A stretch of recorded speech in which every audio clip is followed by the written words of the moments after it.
l'investisseur prend des parts du capital, c'est pas pour gagner 9 à 13%. Il vise à chaque fois de faire entre 20 et 50% de rendement annuel. Tu peux, sur des boutiques qui font des fruits et légumes, en fait, te faire un multiple de x5 à x10. Toutes les entreprises qu'on finance ont à la tête des gens qui veulent, à leur niveau, changer le monde. Si je choisis bien les sujets, je vais avoir aussi clairement des boîtes qui, pour le coup, peuvent rapporter des multiples assez importants. Les particuliers sont passés comme première source aujourd'hui du financement du capital investissement. Moi, j'aime les placements productifs. J'aime quelque chose qui crée de la valeur. Pour avoir le premier million, l'idée c'était d'abord de commencer à construire des fondations avec le peu d'argent que j'avais.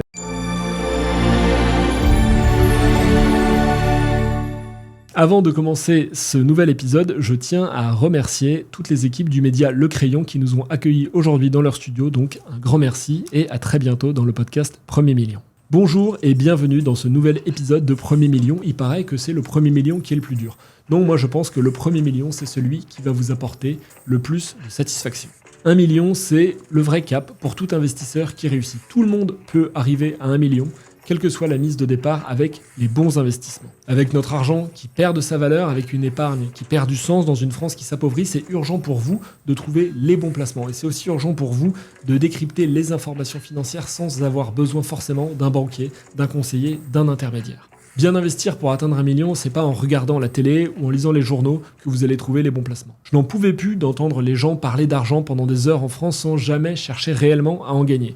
Alors j'ai décidé qu'il était temps de parler des bonnes solutions, des opportunités, des alternatives, ici et sans filtre. Pour chaque opportunité, pour chaque personne que je vais recevoir, inviter sur ce podcast, je vais poser la même question que vous. Est-ce qu'à la fin de l'épisode, j'investis 1000, 10 000, 100 000 euros dans l'opportunité qui est présentée ? J'arrêterai ce projet de podcast quand j'aurai atteint un patrimoine d'1 million d'euros grâce aux opportunités qui sont présentées. Pour y arriver, je vais essayer d'éviter les personnalités issues des médias ou les entrepreneurs à la mode. Non, je vais essayer de faire venir des gens de mon réseau, de la banque d'affaires, de la finance parisienne. Vous ne les connaissez pas forcément. Ce sont tous des stars capables de partir de zéro et d'aller à 1 million. Et c'est comme ça qu'on va s'échanger les vraies idées. Les vraies idées d'investissement qui vont vous permettre de craquer le code, la bonne idée de niche qui peut vous permettre de propulser 1000 euros en une véritable fortune. Aujourd'hui, c'est Alexandre Leng de Tudigo qui vient sur le grill nous expliquer, nous prouver que c'est possible de partir de zéro et de viser 1 million avec des investissements dans le non-coté. Immobilier, bouteilles de vin, bouteilles de champagne, restauration. Accrochez-vous, ça risque de vous surprendre. Et aujourd'hui, j'ai trouvé une idée qui, moi, m'a fait tomber de ma chaise. On peut tripler sa mise en 3 ans grâce à un investissement dans les truffes. On parlait, avant de commencer, de l'investissement dans le vin. Et c'est pas forcément la spécialité de Tudigo, mais ni la tienne. Vous en avez plein, c'est ça que j'aime bien. C'est que c'est alternatif, non coté, très diversifié. Et ce que je disais, c'est qu'il y a eu pas mal de fonds qui se sont montés sur le vin. Acheter des bouteilles de vin, les investissements en biens divers, ça s'appelle. Ça a beaucoup monté sur plein de choses dans les années 2010. Ça s'est bien cassé la gueule, un peu comme les montres ou les sacs, quand ils ne sont pas à un statut iconique. En revanche, sur les grandes appellations, les premiers crus, les grands crus, c'est resté stable. On est dans un pays de vin en France, où on a les appellations qui s'arrachent dans le monde. Et là, ce que vous ouvrez, enfin ce que tu me disais en off, c'est que vous allez ouvrir une opération qui permet, sur d'ailleurs 2 tiers de la production, d'avoir accès à des premiers crus et des grands crus à partir de 1000 euros. Alors, on va pas avoir accès au vin. Non. C'est encore mieux que ça. En fait, c'est un deal que je cherche depuis 10 ans. Je te dis, Félix, ça fait 10 ans que je cherche à pouvoir mettre à disposition, ouvrir le capital d'un domaine viticole prestigieux à des particuliers. Et là, en fait, au-delà justement des grandes appellations, il y a même des régions qui, pour le coup, sont des régions qui sont particulièrement convoitées dans le monde. Et je pense en particulier à la Champagne et à la Bourgogne. Et donc là, on se parle en fait d'un domaine qui est en Bourgogne, le domaine de Chanzy, qui est un des plus grands domaines, c'est un des plus 10 plus grands domaines en Bourgogne, avec une 30aine de vins, 13 premiers crus et grands crus, donc un domaine qui produit des vins de qualité en plus, donc des belles vignes. Et moi, ce que je trouve intéressant, en effet, oui, c'est rentrer et acheter des bouteilles, si tu veux, et c'est de la spéculation. Là, moi, je te parle d'entrer au capital en fait d'un domaine viticole. Du domaine, c'est bien plus prestigieux en fait. Et on se parle du foncier en fait, on se parle de la terre. Donc en plus d'être un investissement dans le vin, c'est un investissement dans la terre. Tu achètes les stocks, mais tu achètes aussi le foncier. Bah, tu achètes la boîte qui contient effectivement, en effet, les stocks, la marque, l'exploitation, le négoce, une partie de nos tourismes également, parce que tu as de la visite et un restaurant qui va se monter aussi dessus, et tu achètes 75 hectares. Donc tout est dedans. Et avec un truc qui est incroyable, c'est qu'en fait, on a fait exprès d'avoir une valorisation qui était basée plutôt sur la valeur foncière, sur la terre. Ouais. En effet, parce que tu l'as dit, le vin, tu sais pas trop comment ça va se comporter, les cours, etc., en fonction des crises diverses et variées. Tu connais pas tes récoltes des années à venir. Exactement. En revanche, il y a un truc que tu sais, c'est qu'en Bourgogne, si tu prends les estimations de la SACER, pour le coup, qui est hyper conservatrice, en Bourgogne, les terres depuis 10 ans se sont appréciées en valeur en moyenne de 4%. Et ça, c'est tout confondu. Donc si tu prends en plus un domaine prestigieux qui exporte ses vins dans plusieurs dizaines de pays dans le monde et qui est sur la côte chalonnaise, qui est un des plus grands domaines, là pour le coup tu as une évolution en fait du prix à l'hectare qui est encore beaucoup plus importante sur ces 10 dernières années. Et ce qui est intéressant sur cet investissement-là, c'est que on va rentrer sur une valeur qui est la valeur comptable à laquelle Olma, qui est un fonds d'investissement spécialisé dans la gastronomie et le luxe, qui a la valeur comptable à laquelle ils l'ont acheté il y a 10 ans, avant d'investir massivement dedans, apprécié tous les ans, alors que le prix de l'hectare, en fait, il n'est pas en valeur, c'est pas 400 000 euros.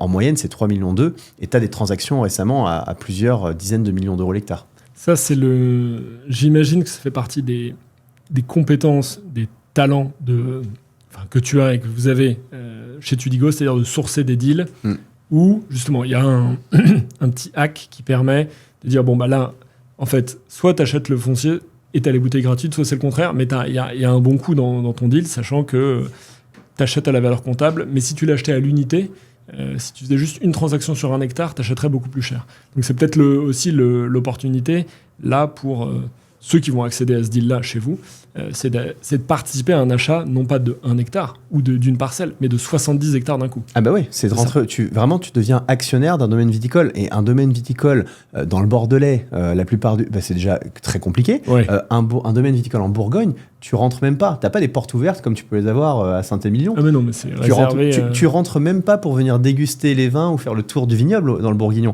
Parce qu'en fait, c'est que des grandes familles, c'est des investisseurs étrangers multimillionnaires, voire milliardaires, qui achètent en fait ces domaines-là.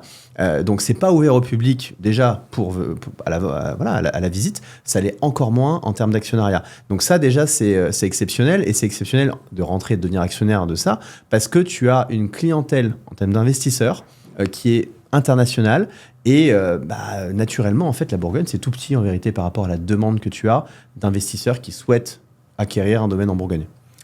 Investissez comme Bernard Arnault et rentrez sur des premiers crus, sur des grands crus, grâce à Tudigo. Ça, c'est bientôt dans un portefeuille de capital développement. Et quand tu m'as parlé de capital développement, ça a fait une étincelle parce que c'est vraiment les opérations que j'aime beaucoup. C'est-à-dire, tu m'arrêtes si je dis des bêtises, mais on rentre au capital en tant qu'investisseur de sociétés qui existent déjà, qui ont des revenus, qui sont à un stade de maturité qui est acquis. Et la pérennité en fait des cash flows et du modèle permet de se projeter en disant maintenant si je veux grossir, comment je construis. Et c'est ça, et c'est tout, il y a capital et développement. Et là, tu m'as parlé aussi d'une autre opportunité dans les truffes. On peut en parler un peu? Moi, je cherche des pépites en investissement. En fait, toi, tu m'as parlé des truffes. Et pépites, truffes, effectivement, ça marche bien. C'est pareil, parce qu'en effet, c'est vrai que nous, le job, ce qu'on essaye de faire, c'est on veut trouver des placements qui sont intéressants, on veut soutenir des projets et des entreprises qui sont belles. Effectivement, tu dis, on cherche à combiner les deux et en faire, trouver un beau projet avec derrière négocier un deal investisseur qui va en faire une opportunité qui en plus est rentable.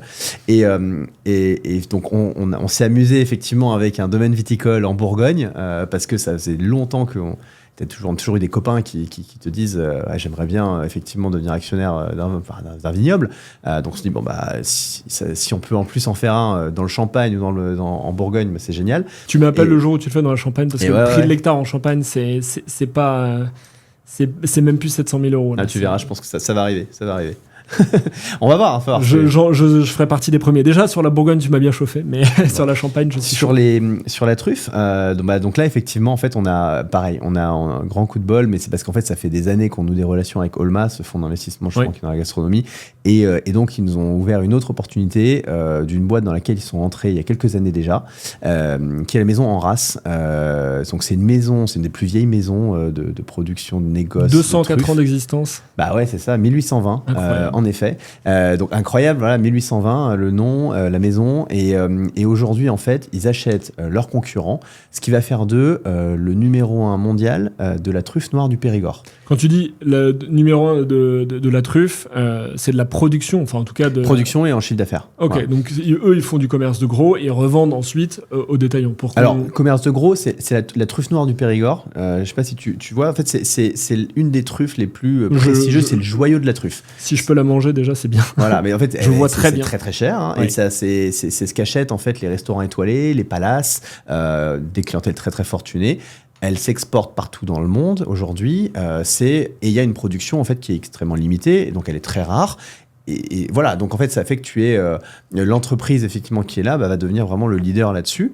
Et puis en volume, va d'ailleurs devenir aussi le numéro 2 français de la truffe, tout produit dérivé confondu. Hein, quand tu intègres les huiles de truffe, les truffes plutôt bas de gamme, etc. Oui. Bon, si une truffe peut être bas de gamme, mais par rapport à la truffe noire du Périgord, voilà, la truffe d'été peut-être. La truffe d'été, par exemple, t'as la truffe d'été, t'as la truffe chinoise, t'as plein de variétés de truffes, mais la truffe noire du Périgord, c'est vraiment t'es dans le top du top du top de la truffe. Et donc là, en fait, c'est présenté cette opportunité, justement, parce qu'ils avaient identifié un potentiel rachat de leurs concurrents, qui était plus petit, de pouvoir ouvrir le capital, et donc nous, de rentrer au capital d'une entreprise qui est en effet mature, qui fait plusieurs millions d'euros de chiffre d'affaires, qui est rentable, avec une opération qui va lui permettre de devenir un peu plus grosse, mais en plus de dégager plus de résultats grâce aux synergies que tu vas avoir entre les deux entreprises. Parce que quand tu achètes une entreprise qui est sur un domaine similaire au tien, je sais pas, tu gardes pas tous les mêmes moyens. Forcément, tu rationalises, ce qui fait qu'en fait, au-delà d'additionner les chiffres d'affaires, tu réduis une partie des charges.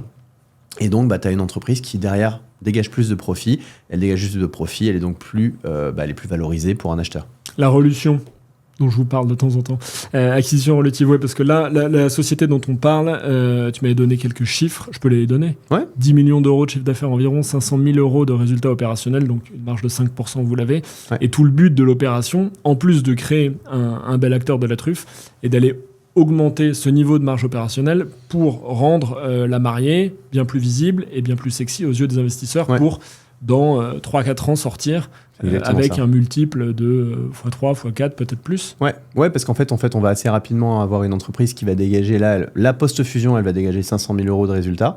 Et donc, en fait, en développant un tout petit peu et en finissant les synergies, parce que là, c'est hors synergie, tu as une entreprise qui va dégager au moins 1 million de résultats, sachant que ta valorisation pour une boîte comme ça, c'est entre 10 et 15 fois ce résultat.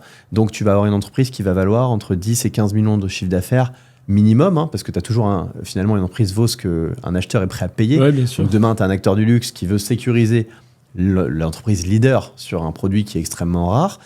Potentiellement, il peut le racheter plus cher que ça. Mais aujourd'hui, effectivement, donc on va avoir une entreprise qui vaudra entre 10 et 15 millions d'euros minimum. Et aujourd'hui, on entre sur une valorisation de 2,3 millions. Ce qui fait que naturellement, post-augmentation de capital, tu fais x3 et tu achètes moins de 5 fois le résultat opérationnel. Ouais, avant la fusion. Oui, avant la fusion, avant les synergies.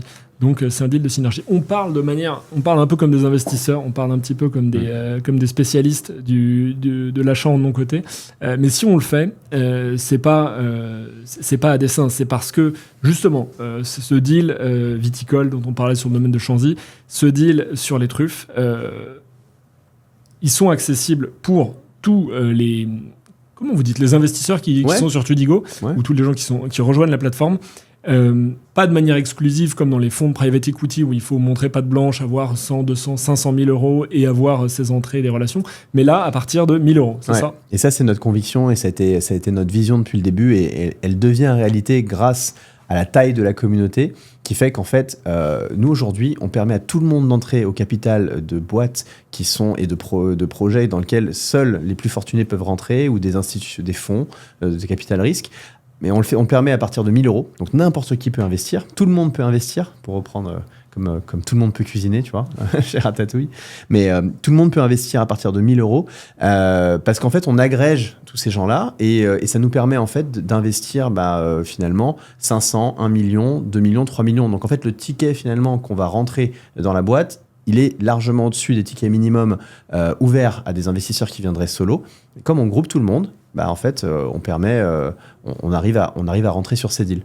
Ouais, 1 000 euros pour l'espoir éventuellement de se faire racheter par LVMH. Ils ont rien sur les truffes. Message à Bernard, si tu nous écoutes, je n'en doute pas. Intéresse-toi aux truffes, c'est un marché de niche et de luxe. Et puis d'ailleurs, après, tu vois, au-delà de la partie investissement, ce qui est rigolo quand tu rentres dans des boîtes comme ça, c'est que là, tous les actionnaires vont avoir accès à des prix préférentiels actionnaires si jamais ils veulent commander des truffes. Et c'est pareil pour le vin. Ils vont pouvoir venir pour les vendanges, jusqu'à ce que la revente se fasse, évidemment, mais ils vont pouvoir venir pour les vendanges, ils vont pouvoir acheter les caisses de vin à des tarifs spéciaux actionnaires aussi. Donc c'est sympa, tu vois, tu te dis je suis actionnaire du domaine, tu reçois des amis chez toi, c'est les bouteilles du domaine aussi dont tu es actionnaire. Tu as un côté aussi plaisir et aventure entrepreneuriale qui se mélange à cet acte qui potentiellement pourrait être purement financier. Et ça, c'est ce qu'on retrouve dans le non-coté, et en particulier sur Tudigo, parce que tu choisis chaque boîte dans laquelle tu vas investir et que tu ne retrouverais pas dans les marchés et les actifs financiers traditionnels. Plaisir, ouais, le plaisir d'autant plus sur un marché, je le vois bien, où on aime avoir cette demande et avoir cette consommation quand même de produits qui ne se résument pas que à la période des fêtes ou aux grands événements. Résistons quand même dans notre consommation de truffes, de vin avec modération, on doit le dire. Voilà une manière pour nous de commencer cet épisode de Premier Million, nouvel épisode de Premier Million. Des truffes et du vin à partir de 1 000 euros avec des perspectives de multiples de 3, de 4, de 5. Ça, c'est une manière d'ouvrir notre nouvel épisode de Premier Million avec notre invité du jour, Alexandre Lang, je sais pas comment on le dit. Alexandre Lang. 38 ans. J'ai pas mal d'informations sur toi. On a bossé chez Premier Million. Tu as 2 points communs avec le président Franklin Roosevelt. Est-ce que tu le sais? Allez, je t'en ai pas parlé, je te fais des surprises. Vous êtes nés le même jour, le 30 janvier. Ouais. Tu es né le 30 janvier 1986. Okay. Et lui, il a fait le New Deal pour les politiques économiques aux États-Unis. Toi, tu fais un New Deal de l'investissement depuis bientôt 10 ans, plus de 10 ans avec Tudigo. Alors, Tudigo, finalement, ça date de 2018. Avant ça, on faisait une plateforme de crowdfunding qui s'appelait Bulb in Town et qui faisait du troc, finalement, du don contre don. Les gens soutenaient des commerces, des entreprises locales en échange de produits et de services. Comme on peut voir souvent quand il y a des gens qui lancent des aventures de commerce, des restaurants, souvent il y a des crowdfunding qui se lancent parce qu'il faut acheter une dernière machine et qu'on ne l'avait pas prévu dans le plan trésorerie. Petit point commun avec Roosevelt, le deuxième prénom de mon fils, c'est Teddy, Théodore. C'est la classe quand même. Et il est américain. Et il est américain. Tu as un profil que j'aime beaucoup parce qu'il ressemble au mien. Grande école de commerce. Tu as étudié aux États-Unis. Ouais. Je ne sais pas si ça t'a marqué dans ton passage. Moi, j'ai aussi étudié en Amérique du Nord. Ça m'a pas mal lancé et persuadé que je voulais aller dans l'univers de l'investissement. Moi, j'y suis allé parce que j'étais déjà fasciné par les États-Unis. Et ça fait, je pense que depuis tout jeune, j'avais plus d'idoles américains que français. Et la culture américaine anglo-saxonne m'a toujours attiré. Et oui, effectivement, le passage aux États-Unis, d'abord pour les études, et puis après, je suis retourné, d'ailleurs, pendant une période entre 2015 et 2018, 2019, m'a marqué dans la façon de voir à la fois l'investissement, mais également l'entrepreneuriat. Ouais. Je me souviens quand j'étais en échange, moi, c'était à l'université, quand tu es en Amérique du Nord dans une université, tu as envie de créer une boîte par jour. Vraiment, il y a des idées tout le temps, il y a une émulation là-dessus. Et il y a c'est pas des histoires quand on dit que c'est vraiment tout est possible et qu'il y a qu'à se lancer. Alors, en réalité, c'est toujours plus difficile, mais il y a vraiment cette énergie-là, moi, qui m'a marqué. Donc après ça, premier boulot, je crois, consultant. Ouais. Ouais, je suis conseiller en strat, ouais. Et tu démarres, à partir de ton premier CDI, tu démarres l'investissement, notamment avec l'immobilier ? Ouais, exactement. Depuis, dès que j'ai eu mon premier salaire, en fait, je me suis mis à investir parce que je savais que j'allais monter une boîte après. Et donc, moi, effectivement, pour avoir le premier million, l'idée, c'était d'abord de commencer à construire des fondations avec le peu d'argent que j'avais, qui était globalement quasiment rien, mais juste les économies que je pouvais mettre de côté, et puis le levier bancaire. pour pouvoir rapidement en fait constituer un parc immobilier locatif à l'époque, qui sur une base où mes loyers payaient mes mensualités. Donc ça, c'était tout l'intérêt. À l'époque, c'était possible. Voilà, c'est possible encore, mais il faut bien se débrouiller, quoi. Faut chercher, mais voilà. Donc en fait, ça m'a permis de créer, en fait, de sécuriser au fil du temps un patrimoine, un actif, pour pouvoir prendre plus de risques. Et ça, je pense qu'en investissement, j'aime bien faire la même chose. Moi, j'aime bien me dire que tu consolides d'abord une base d'investissement qui est peu pas risquée, qui va te permettre sur laquelle tu vas pouvoir te reposer et tu mets pas tout ton capital à risque comme ça. Et puis après, sur une proportion qui va devenir au fil du temps de plus en plus importante, au fil du temps que ta base solide est importante, tu vas pouvoir avoir une proportion plus risquée. Et donc, aller bourse, crypto, capital risque. Voilà. Et donc, si demain, quand je mets un portefeuille d'investissement, tu vois, si je vais le recommencer, recomposer mon million, j'ai une base immobilière sur la moitié, quelque chose de très solide. Ensuite, quelque chose de tout aussi solide, un peu, voilà, toujours côté très conservateur, une base obligataire sur des PME ou des projets immobiliers de grosse taille sur lesquels je vais avoir un risque de défaut qui est bien maîtrisé et puis un horizon de liquidité qui est court. Je rajoute par-dessus ça des opérations, si je reste dans le non-côté, de capital investissement sur des boîtes matures, donc comme celle dont on a parlé. Pareil, elles peuvent pas se casser la tête, elles vont pas tomber du jour au lendemain, parce que pour le coup, ça fait des années qu'elles continuent à grandir. Tu as des marchés, elles ont des clients qui sont bien installés, tu n'es pas sur quelque chose qui a un effet de mode.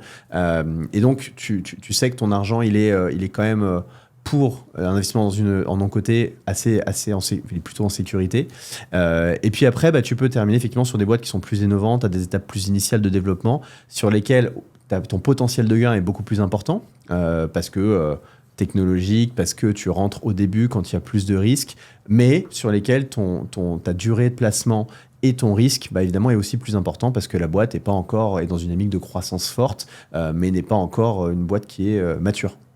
Qu'est-ce que tu mets tout en haut de la pyramide du risque? Parce que si la base, si tes fondations, c'est de l'immobilier robuste, le pyramidon, vraiment tout en haut, l'épitome du risque, c'est quoi?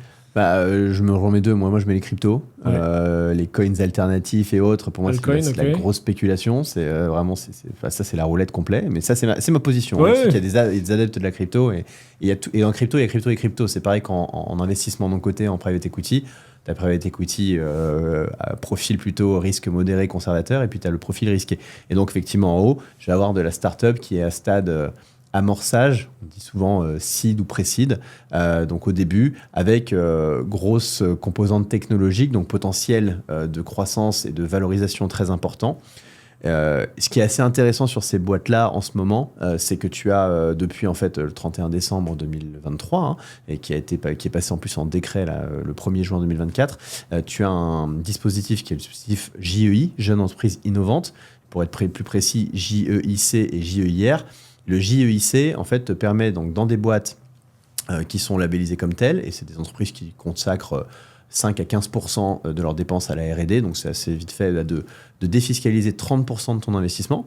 Et puis pour les JEIR, celles considérées comme jeunes entreprises innovantes de rupture, donc dans lesquelles tu vas avoir notamment tout ce qui est medtech, des boîtes dans la santé, les biotech, tout ce qui est les green tech, toutes les deep tech en général. Là, tu as 50% de réduction d'impôt sur les montants que tu investis. Donc là, ça devient intéressant. C'est pas tant la défiscalisation, c'est la réduction de ton risque. Et tu réduis ton risque de 30% d'un côté, de perte en capital de 30% parce que tu l'as déjà récupéré sur ta feuille d'impôt, et dans l'autre, tu réduis ton risque de 50%. Donc, voilà. Donc ça, ce qui est pas mal, en fait, en ce moment, c'est qu'on a des dispositifs fiscaux qui te facilitent la prise de risque aussi.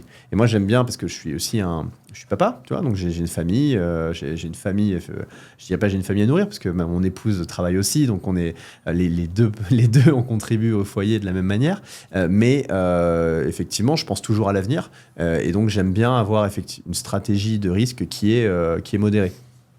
Diversifier son risque dans le portefeuille, en pondération et avec le temps. C'est bien ce dispositif JEIR et JEIC. Ça n'existait pas en 2014, quand j'ai investi dans une biotech, où j'ai connu l'expérience de la biotech, c'est-à-dire des espérances de rendement extrêmement élevées, des promesses d'un labo américain de rachat de ta licence sur un anticorps, et plus rien le lendemain, et tu perds 100% de ta mise. Alors, à l'époque, tu avais, et tu l'as toujours, le dispositif donc de réduction d'impôt de 18% de ton investissement qui existe. Ça, tu l'as toujours. Voilà. C'était yeux pour pleurer. mais la biotech est un investissement qui est... La tech en général, tu as parlé de deep tech, medtech, etc., que je trouve passionnant, à mettre vraiment toujours, aller sur un maximum 5% de son patrimoine, parce que le risque est quand même très élevé. Enfin, c'est vrai, mais après ça dépend. Tu dis, moi je suis papa, moi je suis également père de famille, et je me dis, même si j'y crois, je peux pas risquer autant. C'est trop dangereux, surtout si je suis pas opérationnel et je n'ai rien à faire dans une biotech que d'apporter mon argent. En fait, il y a tech et tech, parce que si ta biotech, elle fait déjà plusieurs millions d'euros de chiffre d'affaires, avec un revenu annuel récurrent qui est important, une base de clients qui est hyper diversifiée, finalement, il y a une composante tech, mais c'est une boîte, quoi. C'est une boîte avec des clients, du chiffre, une croissance que tu arrives à estimer, de la renta. Là où c'est compliqué, c'est effectivement la biotech, sur laquelle tu n'as pas encore de revenus, voire qui est encore au stade d'études cliniques, précliniques, donc tu ne sais même pas si ton produit va in fine sortir. Et effectivement, sur celle-là, ton risque de perte, il est énorme. Parce que en général, et c'est pour ça que tu veux regarder la valorisation d'entrée, et moi ça m'intéresse, c'est toujours aussi le sujet qui est clé en fait en investissement, au-delà de la boîte, c'est les conditions de l'investissement, et souvent les investisseurs, même les aguerris, ils oublient ce truc-là. Si tu rentres sur une biotech qui est hyper risquée, il faut que la valorisation d'entrée te permette, si ça marche, de faire plusieurs dizaines de fois ta mise. Parce que ton risque de perte, il est 90%, tu vois, parfois. Il y a quand même un petit côté investisseur value dans ce que tu dis que j'aime bien, c'est-à-dire avant de payer un prix, regarde la valeur de ce que tu vas avoir, et surtout, quelque chose qu'oublient beaucoup, je pense, les investisseurs, c'est de penser à la revente avant l'achat, c'est-à-dire je l'achète, à qui je vais le revendre? Et ça me permet de poser une autre question. Moi, il y a un compartiment d'investissement pour lequel j'ai la majorité de mon portefeuille, c'est en actions. Tu n'as pas parlé une seule fois d'actions. T'en as pas? En fait, l'investissement de mon côté, c'est quoi global, si je le fais simple, c'est des actions, mais pas sur le marché. C'est l'investissement en direct ou en indirect. Direct, c'est tu as la boîte dans laquelle tu vas investir, tu choisis, tu investis directement dedans. Voilà, via Tudigo par exemple. Indirect, tu investis via un fonds, et donc tu rentres dans un fonds, et puis le fonds va faire des placements derrière. Après, dans les investissements, peu importe la catégorie, tu peux investir en actions non cotées ou en obligations non cotées. C'est différent dans une chose, c'est que c'est pas sur des marchés boursiers, mais globalement, une action, c'est quoi? C'est une part d'une entreprise. Tu achètes une part du capital d'une entreprise. C'est valable, c'est la même chose sur les actions cotées. La différence en général, la différence, ça va être le marché, en fait. C'est en action cotée, le prix de ton action fluctue tous les jours, et puis tu as une masse d'acheteurs qui achètent tous les jours et qui se revendent, qui achètent et qui vendent tous les jours ces actions-là. Les entreprises sont en général beaucoup plus matures, beaucoup plus grosses. D'ailleurs, pas toujours, en vérité. Mais tu vas avoir ton potentiel de gain est moins important parce que tu rentres déjà à une étape de développement plus importante. Et puis, comme tu as la liquidité qui se fait en face, ton prix tu vas pas faire x2 d'une année sur l'autre. Sauf dans le cas d'NVIDIA, où là, tu as une bonne surprise parce qu'effectivement, grosse bulle de l'intelligence artificielle dans laquelle ils se sont aussi engouffrés, ils sont dedans, quoi. Après, tu as les obligations. Les obligations non cotées, c'est de la dette. Finalement, c'est un investisseur qui devient prêteur à une entreprise. Cette entreprise, ça peut être une entreprise qui a un projet immobilier, ça peut être une entreprise qui a un projet de croissance externe, donc d'acquérir une autre boîte, en tout cas qui a besoin d'accélérer, et qui là ne veut pas donner des parts de son capital, qui ne veut pas se diluer, et qui va donc finalement préférer rembourser l'argent de l'investisseur sur un horizon de 12, 24, 36 mois, parfois 5 ans. Chez Tudigo, on fait ça que sur du 12 à 36 mois, avec un taux qui est un taux d'investisseur, donc qui est un taux plutôt entre 9 et 13%. Ce qui peut sembler beaucoup si on compare à du bancaire. Mais ce n'est pas la même chose. Mais quand tu dis ça, ça ne sera pas la majorité de la dette obligataire. Exactement. Ce sera une partie de la dette qu'ils n'auront pas besoin de lever avec une banque. Et j'imagine qu'avec Tudigo, tu as une rapidité d'exécution dans la levée de cette dette que tu n'aurais pas pour lever une dette senior chez ton partenaire bancaire qui va mettre 6 mois à signer les papiers. Et puis surtout, ça vient venir remplacer potentiellement un apport en capital. Et l'apport en capital, quand l'investisseur prend des parts du capital, ce n'est pas pour gagner 9 à 13%. C'est pour en faire plutôt ils visent à chaque fois de faire entre 20 et 50% de rendement annuel quand tu rentres en capital. Donc, ça, in fine, si tu as déjà une entreprise qui tourne, qui dégage de la trésor, qui est rentable, sur laquelle tu sais que tu peux rembourser, tu as beaucoup plus intérêt, si tu le peux, à le faire en obligataire qu'à ouvrir ton capital. Voilà, sauf si le besoin de capital il est justifié, parce que derrière, tu fais un très gros levier de dette qui fait que, voilà. Ok. Alors, je partage et j'investis dans des obligations de mon côté et dans des actions de mon côté. Mais je suis assez fan aussi des actions cotées en bourse. Parce qu'elles offrent aussi plus de liquidité. Ouais. Parce que si tu sais lire, alors c'est pas le cas de tout le monde, les résultats d'une entreprise et acheter, enfin, et deep dive, se plonger dans un rapport annuel, tu peux trouver des informations en avance. Alors, on parle de quelque chose qui n'a rien à voir avec Tudigo là, mais qui pour moi s'intègre presque obligatoirement dans un portefeuille d'investisseurs. Ouais. Après, c'est mon avis personnel. Mais 100% aligné, cela dit. Je pense que c'est la diversification, c'est diversifier au sein d'un même actif financier les boîtes, les géographies, les stades de développement, mais c'est aussi diversifier les actifs financiers. Obligations d'un côté, actions d'un côté, actions cotées, crypto, immobilier, tout ça, c'est des placements, des types d'investissements qui sont différents. Et je pense que c'est très bien, à partir du moment où tu les comprends, que tu es bien conseillé et que tu fais confiance à ton conseil, de les intégrer dans ton portefeuille d'investissement parce que tu diversifies ton risque et en général, ça t'amène à des stratégies de rendement, en tout cas à obtenir des rendements qui sont meilleurs. Et c'est là qu'on arrive à une situation qui moi, m'insupporte. C'est qu'on a cette connaissance, on a ces produits dont tu parles, qui permettent de diversifier. On a l'exemple de quelqu'un qui commence, qui part de l'immobilier, puis qui diversifie, et qui à la fin, on accède à un portefeuille multi-critères, avec plusieurs compartiments, des actions, des obligations, de l'immobilier, des cryptos, etc., même des métaux. Et pourtant, on a 90% de nos concitoyens, nos compatriotes, qui sont dans un triangle assurance-vie, livret A, PEL. Pour toi, parce que tu as quand même une bonne vision sur le marché de l'investissement en France, qu'est-ce qui ne va pas ? Qu'est-ce qui ne marche pas ? Je ne critique pas ces produits. L'assurance-vie, le PEL, etc. peuvent être intéressants dans certains stades, mais pourquoi ça reste un marché où malheureusement vous n'adressez pas encore tout le marché français, vous n'avez pas des millions de clients. Pourquoi il y a 90% de l'épargne des Français qui est dans ces produits très passifs, assez peu liquides et surtout assez peu rentables ? Ouais, 3 choses. Premier, l'aversion au risque. La première, si tu regardes, tu prends toutes les études sur l'épargnant français en particulier est averse au risque. Il a quelque chose qui le motive ou qui le démotive plus que l'envie de gagner, c'est la peur de perdre. Ça, c'est dans la culture française, c'est assez fort, c'est assez important. Tu sais d'où ça vient, ça, ou pas ? Toi, je suis sûr que tu sais. J'ai deux théories. La première est probablement la plus probable, c'est que mais on va pas le couper. C'est que on a jusqu'à 1930, 1940, 1950 une France très rurale, très agricole, avec une très forte thésaurisation, c'est-à-dire qu'on a son argent, ses pièces d'or, ses économies chez soi, dans le fameux bas de laine, etc. Et on fait gaffe. Vraiment, quand on a du bien, on fait attention. On ne vend pas ses terres, on les transmet, les bois, les forêts, etc. Dans une économie peu financiarisée, c'était comme ça. Donc, on a peur de perdre, ça je peux comprendre. Ma deuxième option, c'est qu'on a aussi un système de diffusion de l'assurance-vie, des livrets, des produits bancaires existants, qui est organisé aussi pour dire aux gens, si vous faites des actions, attention, c'est risqué. La bourse, vous savez, vous avez vu la crise en 2000, vous avez vu la crise en 2008, c'est risqué. Vous voulez investir dans les cryptos, mais vous n'y pensez pas, ça finance le terrorisme, ça blanchit de l'argent, etc. On n'a déjà pas en France une culture de l'optimisme. Tu vois, déjà, c'est plutôt.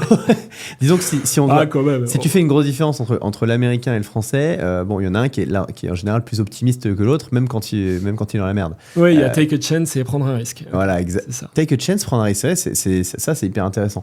Mais voilà, après, tu as lié à cette perception du risque, en fait, et cette peur de perdre, c'est l'éducation, en fait. L'éducation financière en France, elle est encore assez balbutiement, et ça fait finalement, depuis le Covid, on sent que ça monte. Et d'ailleurs, ce que tu vois, c'est que les gens sont de plus en plus éduqués financièrement sur ces sujets-là. Les jeunes sont de plus en plus éduqués par rapport à avant, en fait, grâce à tout ce ils ont comme information maintenant en digital, sur les réseaux sociaux, grâce à des plateformes, grâce à des émissions comme celle-ci.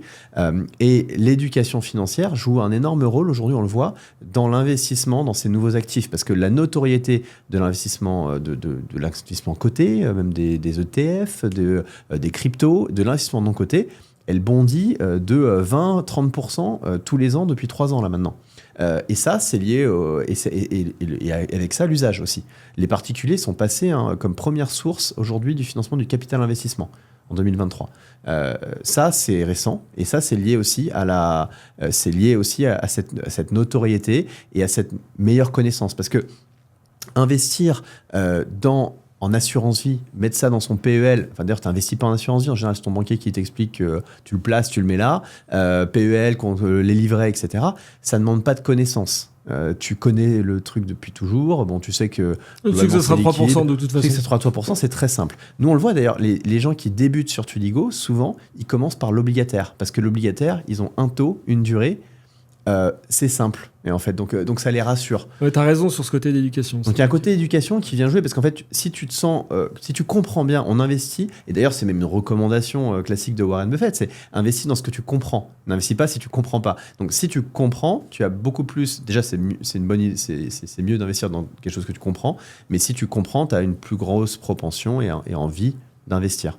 Voilà. C'est ça, c'est le Buffett et avant lui l'investisseur intelligent de John Graham dont je recommande la lecture voilà. À tout le monde. Et après tu vois le numéro 3 finalement pour si on se prend l'investissement non coté et puis d'autres et puis l'investissement coté aussi, c'est l'accès et le développement en fait récent de plateformes qui permettent à la fois de facilement investir dans des actifs cotés, non cotés, les cryptos et la possibilité d'investir à partir de 100 euros, 500 euros en non-coté à partir de 1000 euros, là où tout ce qu'on propose aujourd'hui, c'est des investissements normalement disponibles qu'à partir de 100 000 ou plus d'euros, ça aussi, évidemment, ça vient jouer dans le fait que des gens vont pouvoir s'y mettre. Parce que avant c'était compliqué, ils ne savaient pas comment, il fallait des tickets importants pour se lancer, donc tu ne te lançais jamais. Ok. Donc... C'est bien, Tudigo est dans cet effort de libération de l'épargne qui peut dormir, mais parfois, que tu l'as dit, on préfère laisser dormir pour ne pas prendre de risques, mais 2 aussi dans cet effort d'explication.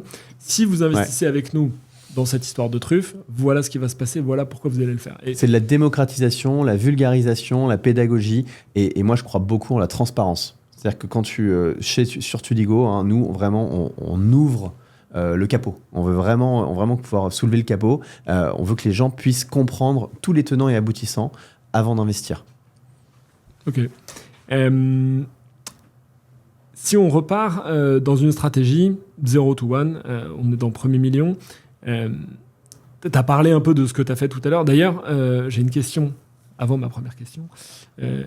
Tu m'as dit que tu te lances dans l'investissement immobilier avec ton premier salaire. C'est pas par hasard. Tu savais que tu voulais faire ça. Qu'est-ce qui a fait dans ta vie, à un moment, que tu t'es dit, en fait, je veux faire ça. Je veux investir. Parce que tout le monde ne fait pas ça à 2009, t'as 23 ans. Ouais. Moi, après, j'ai grandi avec... c'est ma mère qui nous a élevés. On est d'une famille... plutôt modeste, concrètement. Donc, en fait, Et ma mère était épargnante, c'est vraiment le côté très fourmi. À l'inverse, mon père était plutôt dépensier. Donc c'est pour ça que d'ailleurs c'est ma mère finalement qui nous a élevés. Et assez tôt, en fait, j'ai pensé à mes enfants que je n'avais pas encore parce que finalement j'ai 2 fils, Jackson et Maverick, qui ont 3 et 5 ans. Mais en fait, je pense à eux finalement depuis que j'ai 20 ans.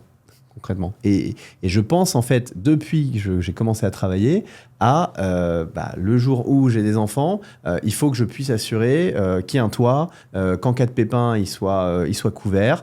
Et je savais que l'entrepreneuriat, c'était globalement une aventure où mon risque d'échec était à 9 sur 10, concrètement. Et d'ailleurs, je pense que jusqu'à encore 3-4 ans, mon risque d'échec était encore à 8 sur 10. Donc, je le savais en me lançant. Donc, l'idée, c'était pouvoir réussir à me lancer dans cette aventure-là qui potentiellement est très longue, avant de réussir, avant de trouver ton marché, avant de trouver ta traction, avant de trouver le modèle qui va fonctionner, tout pendant ce temps-là, en sécurisant des choses, des actifs qui me permettraient, si jamais justement ça marchait pas, de pouvoir retomber sur mes pattes. D'avoir un plan B. Il y a des gens qui disent faut pas avoir de plan B. Moi, je trouve que le plan B, c'est génial. Avoir un plan B, c'est pas pour pouvoir tout le tour se dire il peut... Et en fait, le plan B, ça te permet de prendre les risques que tu prendrais pas si justement tu avais 0 filet. Je sais pas, tu as déjà remarqué, si tu fais tu veux entraîner quelqu'un à apprendre à faire des saltos, par exemple. Mais tu le mets pas au-dessus dans le vide avec en dessous des pierres. Tu mets un filet, etc. Ta capacité à te lancer, à tester des choses, va être liée au risque que tu aurais en te foirant. Et donc, si tu sais que tu peux retomber sur tes pattes, quoi qu'il arrive, naturellement, en fait, ta prise de décision, elle est plus impactée par ta conscience du risque, elle est beaucoup plus rationnelle. Ça te permet d'être beaucoup plus froid et de te dire option A, option B, celle-là, c'est la meilleure. Alors que la peur, l'anxiété de la peur de tout perdre, peut t'amener à prendre des décisions qui ne sont pas forcément celles qui vont te permettre de te développer. Et en entrepreneuriat, il faut toujours avoir cette balance, regarder effectivement ton compte de résultats pour te dire je pilote bien l'entreprise, mais en même temps, savoir faire des investissements. C'est pas prendre des risques incontrôlés, mais c'est faire des investissements qui vont te générer derrière des potentiels de gains. Quand tu prends une entreprise justement comme celle qui fait les truffes, c'est pas un risque incontrôlé, mais quand même, si tu absorbes une entreprise, il y a des coûts avec. Tu as toujours un risque que ça puisse foirer, mais tu fais quand même un petit saut dans le vide. Tu calcules, tu sécurises plein de choses, mais de manière générale, que ce soit l'investissement ou l'entrepreneuriat, ça reste une prise de risque. Oui, non, mais si c'est pas inconfortable, comme disait l'autre, il n'y a pas vraiment de rendement. Ouais. Il faut savoir se mettre dans des situations où les autres vont pas aller, mais tout en mesurant le risque. J'aime beaucoup ta réponse pour plusieurs choses. Déjà parce que tu introduis la notion de famille. Tu as parlé de tes fils, tu as parlé de tes parents. Donc, quand on investit, on construit quelque chose. Tu dis, on fait des investissements quand on est entrepreneur, c'est important. Donc, par les investissements, on construit un patrimoine. J'aime beaucoup l'idée de construire une fortune plutôt que de devenir riche. Ouais. Beaucoup de gens pourraient dire que c'est la même chose. Moi, je pense que c'est pas la même chose, justement parce que dès tes 25 ans, tu pensais à la transmission à tes enfants. Et puis, tu as dit, il y a quelques années, il y a 5 ans, mon risque était de 9 sur 10. Maintenant, il est passé à 8 sur 10. Et peut-être qu'il est en train de passer à 7. Et c'est pas forcément pour parler du risque de ton aventure, mais c'est pour introduire la notion de temps. En investissement, j'imagine que au bout de l'année 1 de tes investissements immobiliers, tu n'avais pas forcément une énorme visibilité sur là où tu en serais aujourd'hui. Et plus les années passent, j'imagine, plus tu arrives à construire facilement et fort. Ouais. Aujourd'hui, en fait, mon risque, il est plus du tout à 7 ou quoi. Il est passé de 8 sur 10 il y a 4 ans à aujourd'hui, je pense qu'il est à 3 sur 10. Parce qu'en fait, on a une boîte qui est rentable, qui est au-dessus d'1 million de résultats. On a une base de clients, une notoriété. On a près de 100 000 personnes qui sont investisseurs sur Tudigo. Aujourd'hui, ça peut pas tomber du jour au lendemain. Il faut toujours être très vigilant. Il faut toujours effectivement être vigilant sur le service qu'on délivre. Mais on connaît notre marché, on sait qui investit chez nous, on sait quels entrepreneurs ont besoin de nous et quels entrepreneurs on cherche sur Tudigo. Et on n'a pas un gros client seulement dont dépend notre chiffre, notre financement. Et puis on est autonome aussi d'ailleurs dans notre développement. On n'a pas besoin, si jamais on ne trouve pas un financeur, il n'y a aucun problème parce qu'en fait on est autofinancé et qu'on arrive on est autosuffisant aujourd'hui. Mais ça, c'est aujourd'hui, effectivement. Et avant, ce qui est intéressant, c'était de diversifier les sources de construction de cette richesse et de ce patrimoine pour que, justement, comme en investissement, si tu en as une qui tombe, il te reste le reste. Et du coup, tu n'as pas tout perdu. Tu es en perte partielle du capital, voire vu que les autres, ils ont pris en valeur, en fait, tu es en gain. Et on revient sur l'idée de matelas dont tu parlais tout à l'heure, de filets de sécurité. En fait, à force de constituer des filets, des matelas, on est en train de construire du gros patrimoine. Et c'est comme ça que tu construis effectivement un patrimoine, tu as raison, voilà, c'est ça, tu deviens pas riche, tu construis cette pyramide des actifs financiers, du patrimoine qui te permet d'aller chercher, et puis oui, effectivement, qui te permet de prendre d'autres risques, de diversifier, et puis d'avoir quelque chose qui est solide, en fait, des fondations. Il y a un travail, il y a un travail qui est pas fastidieux, qui est assez passionnant. Quand on a passé plusieurs trimestres, c'est justement de voir ce filet ou ce matelas s'accumuler. Parce qu'au départ, moi je mens à personne là-dessus. T'es investisseur ou tu veux être investisseur, t'as envie de faire des gros coups. T'as envie de faire des x10, t'as envie de trouver l'altcoin sur lequel t'auras mis 1 000 € qui va devenir 1 million. Je pense que t'as plus de chances de gagner au loto. T'as envie d'investir dans la bonne boîte, etc. La réalité, c'est que ça ne concerne même pas 0,01% des investisseurs. Ouais. Question de chance ou alors énormément d'informations. On pourra reparler du pouvoir de l'information. Mais la réalité, c'est que le temps fait bien les choses. Si tu pars avec la bonne structure, si tu parlais tout à l'heure de l'immobilier, si tu pars avec un projet qui est plus qu'autofinancé et qui va, en plus d'avoir remboursé ton emprunt bancaire, laisser 150 ou 200 € par mois sur une année puis une deuxième, en fait, tu deviens... déjà, tu as un très bon matelas. Et avec ce matelas, tu peux te dire matériellement et intellectuellement, je peux peut-être me lancer sur un deuxième bien. Ouais. Et pour le banquier, tu restes un profil justement prudent puisque tu as de la trésorerie et si tu perds un locataire, tu pourras en retrouver un en 3-4 mois, etc. etc. Si on se remet dans cette perspective de matelas, on va faire un petit exercice. Alors, je ne dis pas qu'il faut tout recommencer, mais avec le recul, les 15 ans qui viennent de se passer où tu as fait des tas de choses différentes, tu repars, tu es dans ton premier job, tu as 10 000 € de côté.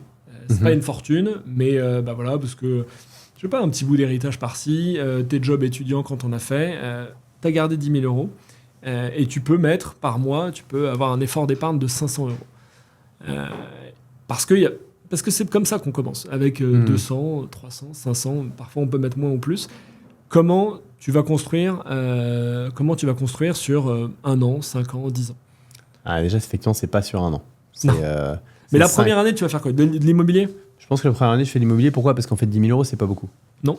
C'est pas beaucoup. Et donc, en fait, si je veux avoir un levier, si je veux... Moi, j'aime bien attaquer fort.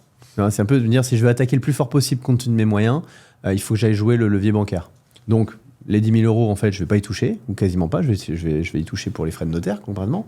Et je prends un premier petit appart entre 50 et 100 000 €. Tu vas chercher ça où? Tu vas le chercher. Là, pour le coup, il faut aller chercher sur des villes sur lesquelles tu vas avoir en fait un coût par rapport au loyer potentiel qui est important, qui te permet d'aller sortir du 6-8% par rapport au coût, ce qui va te permettre, en fait, compte tenu de l'effet de levier, derrière, de pouvoir rembourser la dette. Ou 4% voilà, exactement.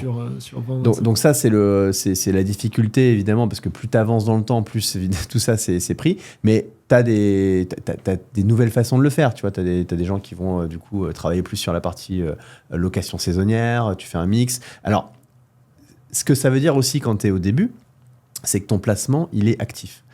Moins tu as d'argent, moins tu peux te permettre d'être passif dans ta gestion de tes investissements. Tu fais de l'immobilier, le truc, c'est que oui, tu as un effet de levier, mais j'étais aussi, du coup, agent immobilier quand je le faisais. C'est-à-dire que tu gères tes locations, tu dois trouver tes locataires, tu dois faire les travaux.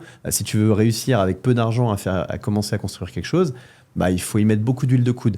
Comme en entrepreneuriat, en fait. Tu crées une sorte de petite entreprise et puis après, pour que ça tourne tout seul. Après, à côté de ça, avec les liquidités qui me restent, moi, je commence avec un peu d'obligataire et puis je peux faire des placements sur des horizons un peu plus court terme. Tu vois, par exemple, si je suis sur Tudigo et que je fais un club deal en capital développement, c'est bien parce que je sais que j'ai un horizon de temps qui va être autour de 2 ans. Je vais placer une petite somme.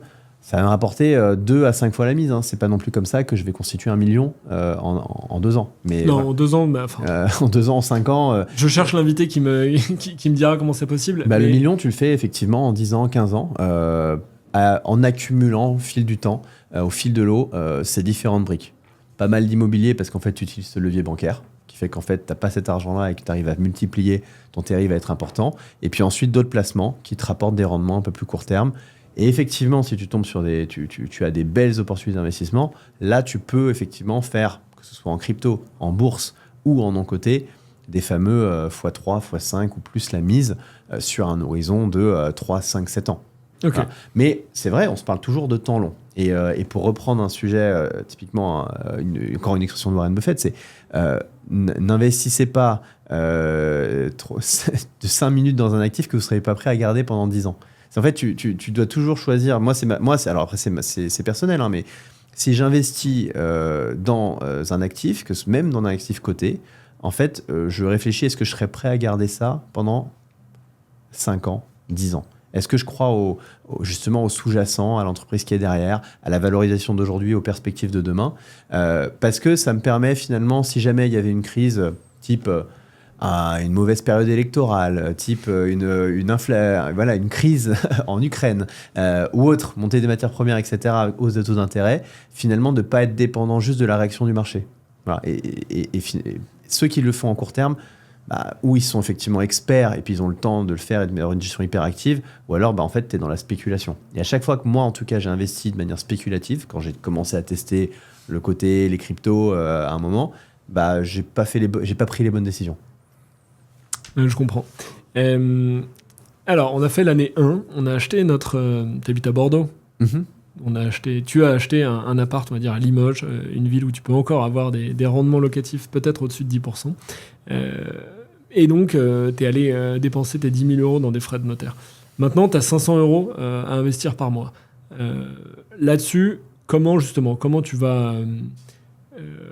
concrètement, tu ferais quoi? Tu ferais une espèce de DCA, donc un stacking sur une valeur, sur des actions, sur des ETF, ou... parce qu'on est encore dans les fondations. Ouais. Disons que le projet immobilier va en générer d'autres. Maintenant, avec ces 500 euros par mois d'effort, qu'est-ce qu'on peut faire? Effectivement, je mets ça sur des choses qui sont assez liquides. Donc effectivement, ultra liquides, type des actions, mais effectivement des ETF avec une perspective, une prévision qui est assez stable, ou de l'obligataire non coté sur du 12 à 24 mois. L'idée étant quoi? Étant d'avoir de l'argent que je vais récupérer assez rapidement pour le prochain projet plus long terme immobilier. Parce que l'immobilier, j'en ai fait un. Le but, c'est que j'en fasse très rapidement 10. Pour qu'en fait, je fasse très rapidement quelque chose qui va avoir une valeur d'1 million, une fois que c'est remboursé. C'est comme ça que j'arrive rapidement à mon million. Et en attendant, en effet, avec mes liquidités, je peux mettre, jusqu'à ce que j'en ai suffisamment un bon matelas, sur des actifs financiers court terme, mais assez prévisibles. Et là, c'est plus une idée de juste faire travailler l'argent, en fait. Je ne suis pas en train de faire de l'épargne. C'est de la gestion de trésorerie? C'est juste c'est de la gestion de trésorerie, okay. C'est juste pour pas que ça dorme. C'est de la bonne gestion de trésorerie, parce que si tu fais des obligations à 10-12% sur... alors, justement, au niveau de rendement, je dis 10-12%, mais si moi, j'ai mes 500 euros, j'attends 2 mois pour pouvoir avoir 1000 seuil d'entrée chez Tudigo pour un rendement obligataire, combien à 24 mois je peux attendre de rendement à peu près? Selon les projets, les opportunités, c'est entre 10 et 12, en effet. Entre 10 et 12,5. Ok. Par an. Et vous faites de tout? Vous faites de l'immobilier? On fait de l'immobilier uniquement sur de très grosses PME, très rentables, très diversifiées. Donc pas sur les entreprises intermédiaires. En ce moment en particulier, parce que tu es sur aujourd'hui une crise des taux d'intérêt qui s'impacte du coup sur l'immobilier à 2 titres, avec l'allongement des délais de vente et la hausse du coût de financement, qui vient complètement péter la marge des promoteurs, et notamment des plus petits, qui avaient des affaires qui étaient qui avaient une marge qui était correcte pour l'époque, mais pas suffisante pour absorber un coût bancaire qui s'étend. Donc on vient chercher plutôt les plus gros qui, pour le coup, profitent de ce contexte de marché-là et qui arrivent à récupérer des affaires un peu au rabais et à en faire de la bonne plus-value dessus. Et après, on le fait aussi sur des PME qui sont sur les bons créneaux, qui ont un bon développement stable depuis plusieurs années, qui ont largement la capacité de rembourser, mais qui ont du coup un besoin assez court terme, c'est-à-dire qui n'ont pas 1 an à attendre que la banque fasse la première réponse, parce qu'elles ont des opportunités de croissance, d'accélération. Là, on en a une, on en avait une qui était une boîte qui était dans la rénovation énergétique, mais qui fait plusieurs millions d'euros de chiffre d'affaires et de renta. C'est parti très vite, évidemment, mais parce qu'en fait, eux, ils sont sur une dynamique de croissance qui est hyper forte, avec un marché sur lequel t'as beaucoup de sécurité, et leur but, c'est de pouvoir continuer à prendre ces parts de marché-là, d'accélérer très vite. Et donc nous on vient regarder des boîtes qui ont largement la capacité de rembourser, mais qui ont ces enjeux-là d'accélération ou de croissance externe également, avec des fondamentaux solides qui leur permettent de rembourser. J'aime bien ces projets, et j'avais même une doctrine d'investissement, c'était d'essayer de trouver dans ces... Pas en capital, pas en investissement en capital, mais en obligataire, les business les moins drôles. Et j'ai investi à une époque en obligataire sur une boîte de gouttières qui faisait des tubes en plastique, une boîte française. Et évidemment, là-dessus, tu dis ça n'a aucun sens. Enfin, c'est pas sexy, c'est pas Apple, c'est pas Nvidia. Oui, mais les cash flows, ils sont lisibles à 5 ans. Il y a de la trésorerie, il n'y a aucun problème. La demande de gouttières et de tubes en plastique, elle est stable en France. Si elle baisse de 2%, pas de problème. Si elle augmente de 2%, tant mieux, mais ça ne change pas grand-chose. Et à la fin, pour un placement où moi, je joue le rôle de la banque parce que je prête de l'argent, donc je veux maîtriser mon risque, en fait, c'est très bien. Ouais. Et limite, et c'était ma doctrine, moins c'est sexy, plus c'est rentable. Et tu sais pourquoi c'est intéressant quand c'est sexy ? Quand c'est pas sexy, justement. Parce que quand c'est pas sexy, il y a moins de monde il y a moins de gens qui se lancent dedans. Bien Donc sûr. en fait, tu as naturellement moins de concurrence parce qu'il y a moins d'entrepreneurs qui se disent je vais lancer un business de gouttière. Hein, c'est pas cool en soirée, tu te dis pas que ça va être la martingale, mais en fait, il y a un besoin, tu es le seul à proposer l'offre. Donc en fait, tu as une dynamique, marché plus de demandes que d'offres. Donc naturellement, tu as un développement qui est tout tracé. Il y a ça, il y a pas mal de monde qui en parle en ce moment, mais il y a le truc ultime que personne ne veut faire et qui est pourtant une manne, c'est les pompes funèbres. Ouais. Ça, c'est en fait, tu as la certitude de faire acheter ton agence. Si tu es en ville ou à la campagne, par un plus gros. Et puis, avant que tu te fasses racheter, en fait, tu es rentable day one. Quoi. C'est assez incroyable. Mais il faut avoir envie d'y aller. Là aussi, marché sensible. Marché sensible. À propos justement de marché et d'investissement alternatif, est-ce que toi, il y a un investissement que tu préfères parmi les autres, que tu as fait plusieurs fois et où tu arrives à joindre la passion et le rendement? Ah mais là, de toute façon, moi, c'est celui que je fais aujourd'hui. En fait, aujourd'hui, la raison pour laquelle j'ai monté, j'ai développé, je porte Tudigo, c'est parce que je suis passionné de l'investissement de mon côté. Parce qu'en fait, l'investissement de mon côté, c'est quoi ? C'est de l'investissement dans des startups, des PME, de tous les secteurs qui créent de l'emploi, qui portent des savoir-faire, qui changent le monde, qui ont des impacts forts. Hein. Tu prends des boîtes dans la tech, sur des green tech notamment, c'est les entreprises qui permettent d'accélérer la transition environnementale. Toutes les entreprises qu'on finance ont à la tête des gens qui veulent, à leur niveau, changer le monde pour le mieux. Donc pour moi, ça, c'est passionnant. Et puis, effectivement, si je choisis bien les sujets, je vais avoir aussi clairement des boîtes qui, pour le coup, peuvent rapporter des multiples assez importants. Et après, moi, mon investissement chiant, ma gouttière, c'est l'immobilier. Voilà. Ouais. Ouais, l'immobilier, ça passionne beaucoup de gens. Mais c'est un peu toujours pareil. 85% des Français déclarent vouloir en faire. Et il y en a, je sais pas, 5 ou 10%, peut-être pas un peu plus, 15%, qui le font véritablement. Et après, encore une fois, moi, tu vois, c'est aussi, tu te passionnes pour un truc, tu vas te passionner dans quelque chose que tu comprends. Et plus tu es éduqué sur le sujet, plus tu vois de sujets, plus ça te passionne, plus t'es bon, plus ça te passionne. Enfin, tu vois, c'est toute cette espèce de roue, parce que tu vas de plus en plus loin dans ta capacité à négocier les bonnes opportunités, à faire des deals qui sont en ingénierie financière plus complexes, mais en fait plus intéressants.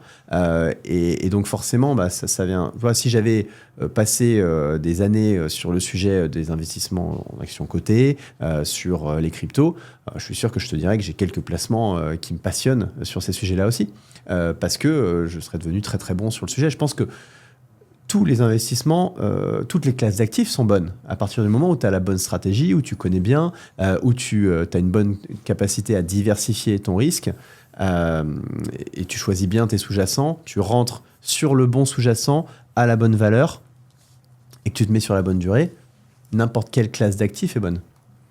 Je suis d'accord avec toi. Et rétrospectivement, je le regarde en me disant la majorité de mon portefeuille boursier aujourd'hui, c'est des actions de foncières immobilières cotées. Un marché de niche, mais auquel j'ai été exposé dans ma première vie de banquier d'affaires. Je faisais que conseiller des patrons de foncières. Et bizarrement, c'est là où je m'en tire le mieux aujourd'hui. Enfin, bizarrement, c'est logique. Mais en plus de ça, j'ai toujours un coup de cœur en me disant je connais par cœur leur compte. J'aime et bien tu vois, toi, ça te passionne. Toi, ça t'amuse de regarder ça. Foncières cotées. Et foncières cotées, tu me demandes de regarder ça. C'est pareil. T'as pas autre chose. T'as pas autre chose. Je te dirais, t'as pas autre chose. Mais c'est normal, en fait, parce que n'importe quel. Enfin, c'est pour ça d'ailleurs que tu as des passionnés de tous les sports, tous les arts, tout. Parce que à partir du moment où tu t'impliques et tu t'intéresses à un sujet, je suis persuadé qu'en fait, tous les sujets sont intéressants. Oui, et puis tu vois pas le temps passer et t'as pas l'impression de... Et dans le meilleur des cas, t'as même plus l'impression de bosser tes investissements parce que ça te passionne. Et d'ailleurs, là-dessus, tu parlais de la démocratisation, la vulgarisation, la digitalisation de l'expérience d'investissement qui, j'espère, n'en est qu'à ses débuts. J'y crois beaucoup dans le sens où, aujourd'hui, tu es spécialiste des cartes Pokémon parce que tu en as eu plein quand tu étais petit. Tu peux commencer à faire du trading de cartes Pokémon. Ça marche aussi pour les voitures, ça marche pour les montres. Ça existe depuis quelques années, mais il y a un terrain de jeu pour ceux qui ont une expertise donnée dans un domaine où il y a une demande de marché. D'ailleurs, à propos on a parlé de bouteilles de vin tout à l'heure, les biens divers, donc montres, voitures, etc., ça c'est des choses qui t'intéressent ou... Non. Pour deux raisons. Pour moi, c'est vraiment moi, j'aime les placements productifs. Tu vois, j'aime quelque chose qui crée de la valeur. Et je pense que ce qui peut me bloquer, moi, dans les actions cotées, c'est que c'est un marché d'échange, en fait, d'actions, mais ça vient pas financer l'économie. Moi, j'aime bien, en fait, un investissement qui va créer de la valeur derrière. Et typiquement, en fait, moi, détenir des montres ou des voitures, j'ai pas ce sentiment de contribuer à quelque chose, de créer de la valeur. Deux, très franchement, je suis pas un expert du sujet des voitures ou des montres. Et puis trois, je le vois aujourd'hui comme un actif qui peut... alors, les montres, c'est moins le cas, mais qui peut perdre de la valeur dans le temps. Les voitures, si tu choisis bien, etc. Mais t'es soumis à des effets de mode, tu peux être soumis effectivement enfin, si c'est une voiture et que tu la prends, tu peux te l'accidenter aussi, tu vois. Pour moi, c'est plutôt des placements qui me font peur, je dirais. Et donc, voilà, j'ai ni la passion, en fait, de ces deux sujets-là, ni l'éducation nécessaire. Et puis voilà, c'est pas aligné, c'est pas forcément aligné avec ce que je veux faire en termes d'investissement. Maintenant, je sais que je comprends qu'il y en a à partir du moment où t'es passionné de monde, t'es passionné de voiture, de luxe, je suis persuadé que tu vas pouvoir faire également des bons investissements. Alors, si on parle 2 secondes d'un investissement qui, pour le coup, n'est pas du tout productif ni créateur de valeur, moi, j'aime beaucoup et j'en ai pas mal, l'or. Métaux précieux, l'or. Ton avis là-dessus? C'est valeur refuge, c'est bien. C'est une valeur, c'est du placement. T'en as, toi? Non, moi, j'en ai pas. Okay. J'en ai pas. Mais c'est du placement de trésorerie, tu vois. C'est comme le Bitcoin rentré au bon moment. Alors, pour très bon moment, c'est bien, pour le coup, mais c'est un peu cette idée d'argent qui est placé sur une valeur qui, depuis des centaines d'années, en fait, existe et s'échange, et qui effectivement, peu importe les crises, va continuer à grimper ou en tout cas être stable. Voilà. C'est un peu moi, c'est ça que je comprends dans ceux qui aiment bien l'or, mais c'est toi l'expert là-dessus. Non, mais oui, pour l'instant, or et Bitcoin sont construits de telle manière, en tout cas sont analysés de telle manière que c'est une réserve de valeur puisque on sait que la quantité est finie. Voilà. Et oui, effectivement, ça c'est important. Ça, je pense que aussi, c'est ce qui est intéressant dans un investissement, c'est d'aller sur quelque chose, et c'est valable en fait quand je fais de l'immobilier, je le fais sur des zones sur lesquelles l'offre est limitée. Je ne suis pas fan des programmes immobiliers neufs, par exemple, en tant qu'investisseur pour acheter l'appartement et ensuite derrière le revendre. D'ailleurs, je le vois d'ailleurs sur ceux-là, souvent, je n'ai pas une augmentation de la valeur, sauf si c'est sur une zone sur laquelle la demande est très supérieure à la quantité d'offres disponibles. J'aime bien, moi, quand je suis effectivement dans une zone qui est limitée, donc par exemple un centre-ville, une zone côtière qui est prisée, tu sais que tu ne peux pas en construire plus. Et ça, en fait, le pas pouvoir en construire plus, ça fait que naturellement ta quantité est limitée, donc que ta valeur va s'apprécier. Ça, c'est intéressant si on se penche un peu là-dessus. À l'achat d'un bien immobilier, on va dire du studio à l'appartement, pour faire de la location, soit à long terme, soit meublé, soit Airbnb, comme tu veux, comment on fait pour bien acheter, justement, pour se mettre dans une zone où tu vas t'assurer une demande supérieure à l'offre existante? Tu as parlé des centres-villes. Ouais. Tu as parlé des zones côtières. Est-ce qu'il y a d'autres zones qu'on peut... Après, il y a les types de logements et tout ce qui est résidence étudiante. Si tu es vraiment sur une ville qui est très étudiante, en fait, c'est celui qui, pour le coup, dans la crise là en question, n'a pas connu la crise. Parce qu'en fait, tu avais une demande très supérieure à l'offre. À partir du moment en fait, où tu as déjà sur le marché une demande qui est supérieure à l'offre, ne serait-ce qu'en locatif, tout court, ça va être intéressant. C'est valable, c'est après quand tu fais de l'immobilier de luxe aussi. L'immobilier de luxe, quand tu as un appartement qui est exposé avec une vue sur la Tour Eiffel, à moins que tu rentres à une valeur de départ qui est délirante, en fait, il y a toujours des acheteurs. Parce qu'en fait, tu n'as pareil, c'est une zone qui est limitée. Il n'y a qu'une seule tour Eiffel. Voilà, et donc tu n'as qu'une seule tour Eiffel, donc tu as des investisseurs qui sont partout dans le monde et qui veulent s'acheter un appartement comme ça. Donc voilà, tu vas naturellement avoir quelque chose qui est plus résilient et qui va moins dépendre effectivement de crise ou d'effets de mode. Après, évidemment, en investissement, c'est valable en mon côté, c'est valable en immobilier, tu sais toujours à quel prix tu rentres, tu sais pas à quel prix tu sors. La morale de cette histoire, il faut rentrer au meilleur prix possible. On l'a dit en même temps. Voilà. Et toujours se dire, et effectivement, et c'est ça, comment tu valorises une boîte en investissement de mon côté, tu as plein de façons de le faire, tu peux le faire, mais une des façons de le faire, c'est de penser la valorisation à la sortie. Combien la boîte vaut à la sortie, et en fonction du risque, tu le fais à l'envers, quel est le rendement annuel minimum que je veux, compte tenu du risque que je prends, et ça te permet de calculer ta valorisation à l'entrée. Tu vas calculer, tu dis, voilà, moi, il faut effectivement que sur 5 ans, si j'investis là-dedans, ça me rapporte au moins x3 la mise. Si la boîte va à 50 à calculer qu'elle va valoir potentiellement 15 millions, tu sais que tu ne rentres pas à plus de 3. Voilà. Compris. Et quand Alex dit la boîte, on peut remplacer ça par un investissement, un bien immobilier, une action, un rendement obligataire. Il faut toujours penser, exactement, parce qu'en fait, un investissement, tu peux rentrer à plus que ça vaut, à plus que ce que ça vaut aujourd'hui, parce que ce qui compte, c'est ce que ça vaut demain.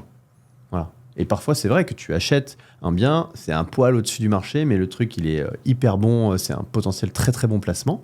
C'est pas forcément important. Si justement, tu as une perspective d'appréciation de la valeur, de rendement tout le long, qui suffit en fait à te faire la rentabilité, le retour sur investissement que tu mérites compte tenu du risque que tu prends.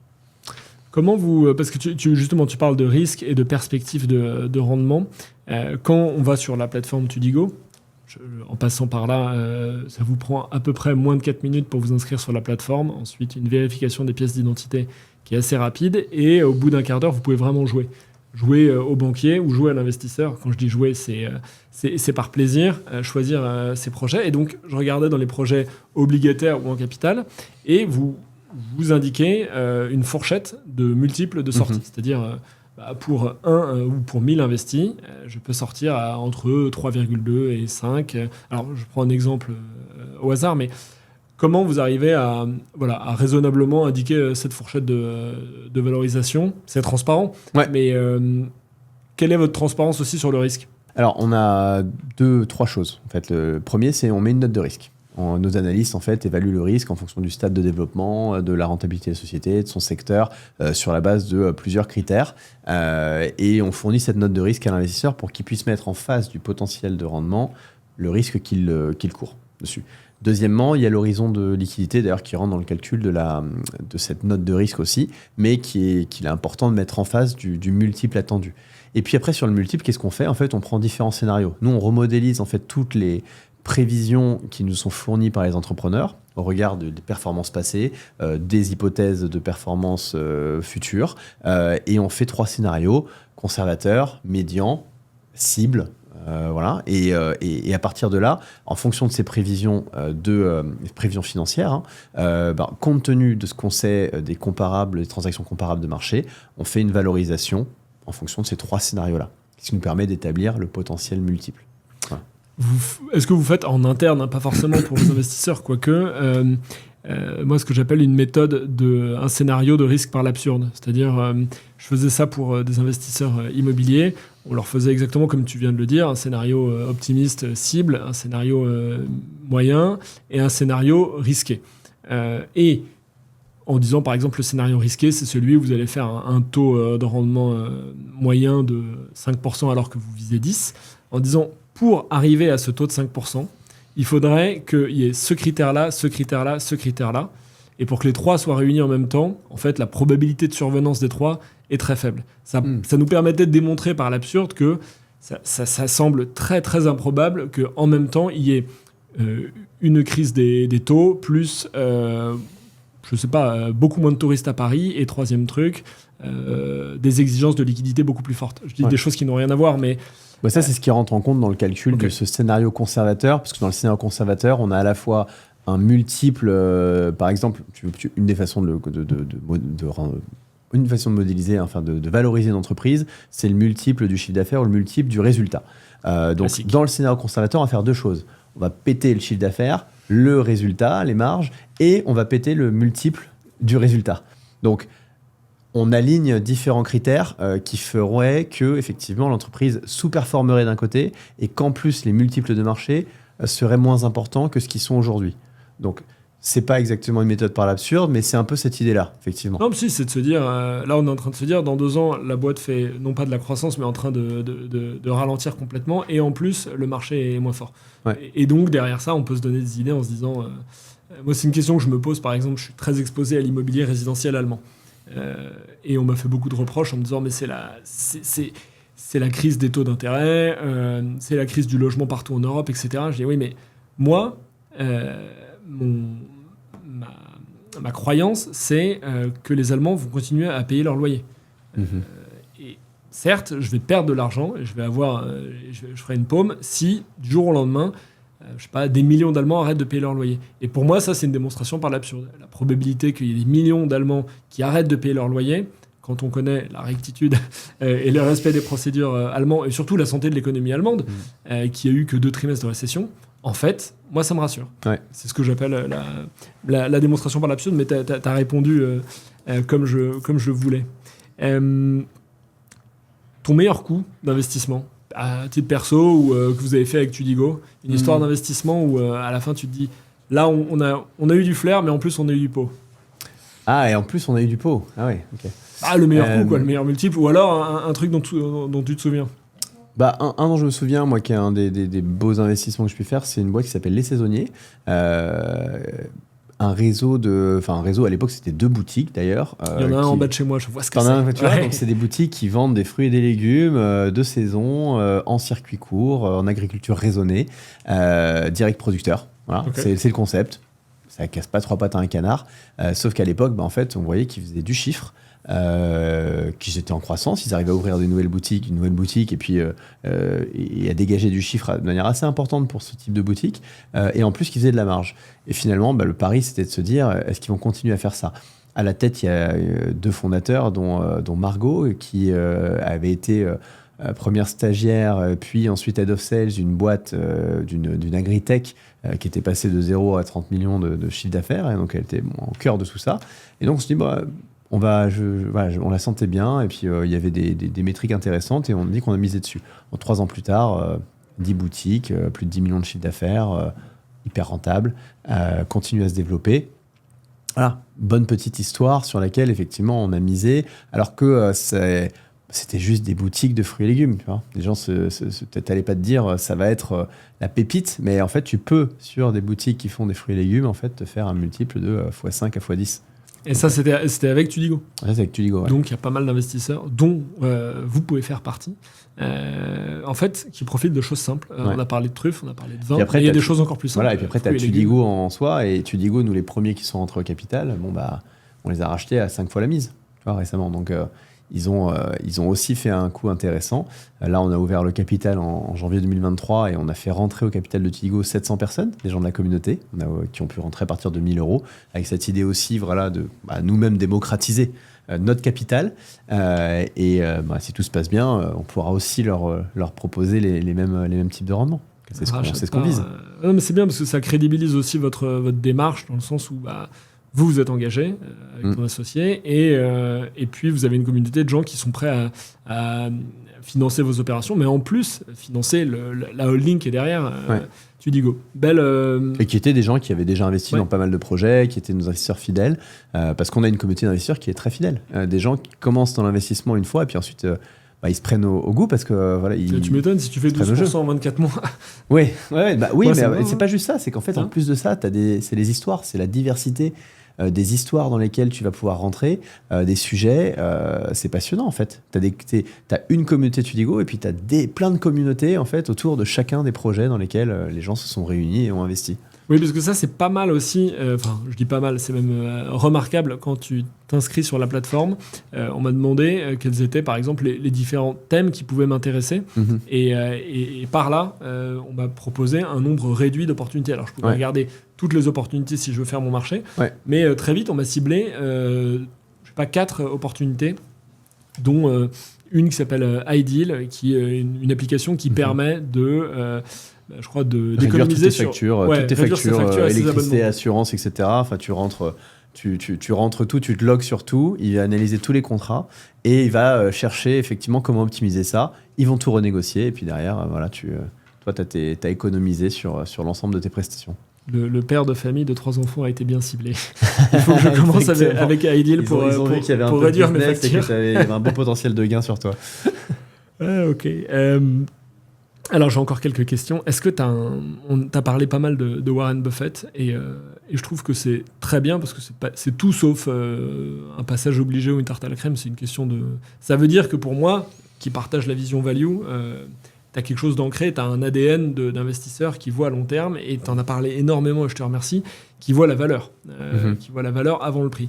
Est-ce que t'as un investisseur autre que notre ami Warren, si tu nous regardes, et je suis sûr que tu nous regardes, qui t'inspire, un mentor ou un modèle dans tous les jours quand tu avances et que tu investis? Dans l'investissement, non, moi j'ai plutôt des entrepreneurs, effectivement, qui pour moi sont des investisseurs en fait. Bien entrepreneurs, sûr. c'est exactement ça.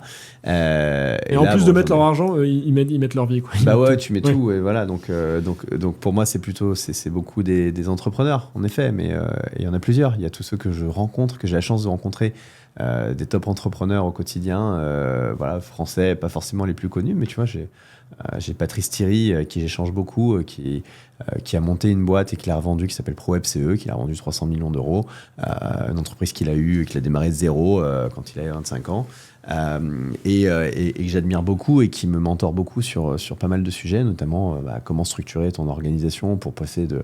Là, aujourd'hui, on est 65 chez Tudigo, pour passer demain à 200 et puis derrière à 1000 personnes.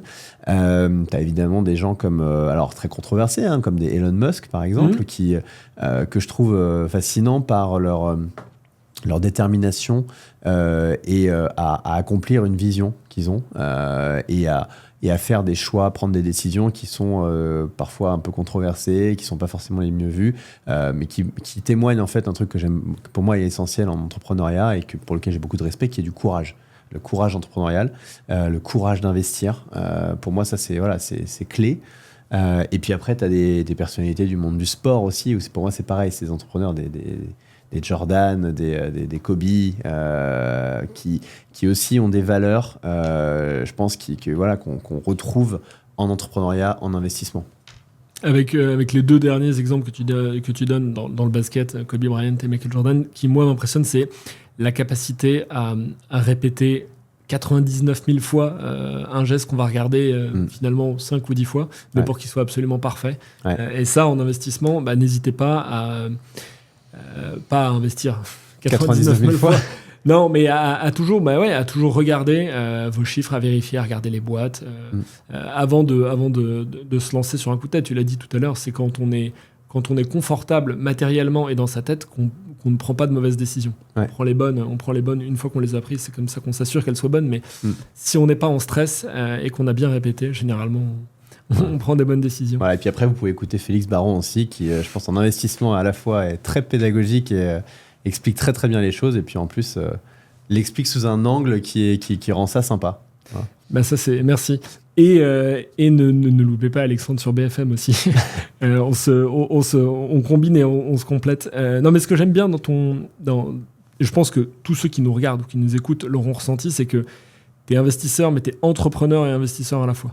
Je t'ai pas demandé de retrousser tes manches, mais ça se voit que voilà, tu mets quand tu y vas, je pense que tu l'as dit, tu regardes sous le capot, t'es pas juste en train de placer du pognon, ton argent et ton patrimoine, tu l'as créé, on le voit, et aujourd'hui, je pense que, je dis peut-être des bêtises, mais si tu fais encore un gros coup façon les saisonniers, j'ai pas l'impression que tu vas prendre ta retraite face à l'océan. Je pense que tu vas te relancer dans une autre aventure. Enfin, je le sens comme ça. Là, de toute façon, d'ailleurs, je compte bien investir dans ceux dont je t'ai parlé, hein, celui de la truffe, le domaine de Chanzy, dans le vignoble.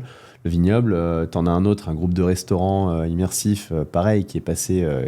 et de 0 à 10 millions en 3 ans, rentable déjà, plus d'1 million de résultats, qui va faire 17 millions cette année. T'as des histoires comme ça. Maintenant, en fait, ce qui est génial, c'est qu'avec la taille et la notoriété aujourd'hui qu'a Tudigo, en fait, on a accès à des opportunités d'investissement, des projets qui sont de plus en plus intéressants. Et ce que je vois, et ça, je trouve ça génial, c'est que plus tu avances, et plus tu découvres et tu arrives à créer, à négocier des deals d'investissement qui sont passionnants par juste le sous-jacent, ce qu'il y a derrière, et puis avec aussi des conditions d'investissement qui sont vraiment, vraiment intéressantes. Ok. Est-ce que, sans trahir de secret professionnel, il y a des choses que tu es en train de préparer pour les 6 prochains mois ou l'année prochaine qui vont un peu, qui n'existent pas encore sur Tudigo Ouais. Ouais. On va lancer nos premiers fonds parce qu'on faisait du direct. Donc maintenant, on va pouvoir proposer aussi, ça nous a été demandé beaucoup par à la fois nos investisseurs en direct particuliers et également par des conseillers en gestion de patrimoine, des multifamily office avec qui on travaille aussi, de constituer des fonds qui permettent immédiatement de mettre une somme d'argent et qui soit diversifiée. Donc nous, on va déployer cet argent. Donc ça va sortir bientôt sur Tudigo. Et puis, on va avoir également un marché secondaire qui va arriver. Marché secondaire qui va être un peu cette bourse pour le non-coté, pour permettre à minima dans un premier temps à tous ceux qui ont investi sur Tudigo de pouvoir remettre en vente leurs actions, voire même leurs obligations pour d'autres personnes qui souhaiteraient rentrer à une autre étape de développement de la boîte. Ok, tu crées de la liquidité. On crée de la liquidité dans ce marché qui est considéré comme peu liquide. Oui, inspiré et utile dans le sens où, sur cette histoire de truffe ou de vin, on peut se dire qu'on est collé, qu'on a immobilisé du capital pour peut-être 3, 4, 5 ans. Là, on va être plutôt sur 2 ans, parce qu'en fait, 2-4 ans, parce qu'effectivement, on est sur la fin effectivement, de l'investissement d'ailleurs du fonds. Mais en effet, d'habitude, oui, quand tu investis dans une boîte tech, tu es plutôt sur 4, 5, voire 7 ans. Oui, mais j'avais en tête la durée d'un fonds de private equity normal, mais dans lequel on ne peut pas accéder, qui généralement propose des fonds d'une durée de 5 à 7 ans. Ouais. Et là, quand tu as mis ton argent, il faut attendre le débouclage du fonds pour le récupérer. Tandis que si tu crées un marché secondaire et que tu as besoin pour envoyer... comment s'appellent tes enfants ? Maverick et Jackson. Et Jackson à l'université ou quoi aux caisses, tu peux libérer un peu de liquidité sur un marché secondaire. Ok. Dernière question, ou avant-dernière question. Les deux sont un peu liés. Quelle est pour toi la raison pour laquelle les gens se plantent quand ils investissent? Parce qu'il y en a beaucoup qui se plantent. Il y a beaucoup d'histoires aussi de gens qui sont découragés. On parlait tout à l'heure d'éducation financière, de peur du risque, etc. Mais il y a des gens qui démarrent et Dieu sait qu'on en lit énormément. On a beaucoup de témoignages avec Premier Million, Club des investisseurs indépendants, de gens qui ont entre 40 et 80 ans et qui commencent leur témoignage par « j'ai tout perdu ». Suite à... Et quelle est l'erreur pour toi que les gens font quand ils démarrent? La paresse couplée à l'appât du gain. Ok. Au moins, c'est direct et c'est franc. Non, mais la paresse, quoi? La paresse de ne pas aller chercher les bonnes infos, de ne pas vérifier? La paresse de ne pas vérifier, la paresse de ne pas faire le travail, de ne pas faire ta due diligence, peu importe l'actif. La paresse de ne pas prendre le temps de se former, d'être éduqué avant d'investir. La paresse de ne pas s'occuper de son investissement une fois que tu l'as fait. Que ce soit un actif financier liquide ou un actif financier comme de l'immobilier. Tout ça, en fait, c'est ce qui va... un investissement, il ne faut pas croire il y a quelques investissements qui sont passifs. En général, ils ne rapportent pas grand-chose. Mais un investissement, ça demande un certain niveau d'activité avant d'être très, très, très, très riche, d'avoir des gens qui, en fait, sont actifs pour toi, en réalité. Donc, à minima, c'est ça. La paresse de ne pas s'inscrire, tu vois, à une formation, une newsletter qui te donne les conseils et de en lire plusieurs, avant de commencer à investir. Voilà. Et le deuxième, c'est l'appât du gain. Donc, tu couples ça à l'appât du gain, à l'envie de gagner très vite de l'argent. En fait, tu vas naturellement t'orienter vers quelque chose qui est plutôt spéculatif. Et comme en plus, du coup, tu n'es pas actif et que tu ne sais pas ce que tu achètes, et la valeur sous-jacente de ce dans quoi tu investis, souvent, en fait, tu te retrouves à perdre. Et c'est arrivé à pas mal de gens qui se sont lancés à différentes phases de boules des cryptos, et même en bourse, partout. Il y en a partout. Il y en a partout. En fait, il y en a partout. Dans les biotech, comme tu disais. L'arnaque des parkings d'aéroports. Les parkings, t'as tout. En fait, t'as eu les parkings, t'as eu les caves d'immeubles, t'as eu tout. Et ça, en fait, tu couples les deux, t'as un cocktail perdant. Non, mais globalement, tu dis un truc très juste, c'est si on vous propose à un moment un placement ou un investissement dont le rendement n'a rien à voir avec la norme du marché, Ça pue un peu quand même. Ouais. Parce que c'est pourquoi le type ferait mieux que les autres, quoi.